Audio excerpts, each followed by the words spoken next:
नज़ारा चेक करें, बर्फ़ चेक करें यहाँ पे, और यहाँ का मौसम चेक करें।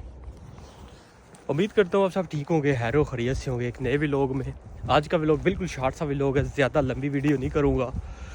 सिर्फ आपको यहाँ पे ये दिखाने वाला हूँ। यहाँ पे ये चेक करें नज़ारा, और यहाँ के सबसे बड़ी बात जो ये चेक करें, बिल्कुल साफ़ किया हुआ है। साइडों पे देखें बर्फ़ ही बर्फ़ है। यहाँ पे जहाँ तक आपकी नज़र जाएगी आपको सिर्फ बर्फ़ ही बर्फ़ नज़र आएगी।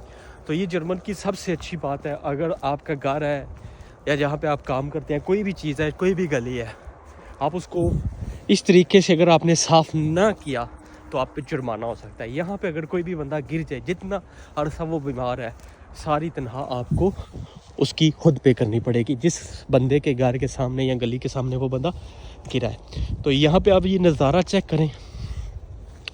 यहाँ पे जहाँ जहाँ तक मेरा कैमरा जाएगा आपको वहाँ तक सिर्फ बर्फ़ ही बर्फ़ नज़र आएगी। तो यहाँ पे ये सबसे अच्छी बात है कि आपको ये चेक करें आप, यहाँ तक ये बिल्कुल साफ़ इन्होंने किया हुआ है। तो इसके बाद यहाँ पे ये चेक करें। तो उम्मीद करता हूँ आज का शॉर्ट सा व्लॉग आपको पसंद आया होगा। मिलते हैं एक नए व्लॉग में। मेरे चैनल को सब्सक्राइब ज़रूर करिएगा, फेसबुक को फॉलो और टिकटॉक को भी फॉलो करिएगा। मिलते हैं एक नए व्लॉग में, अपना ख्याल रखिएगा।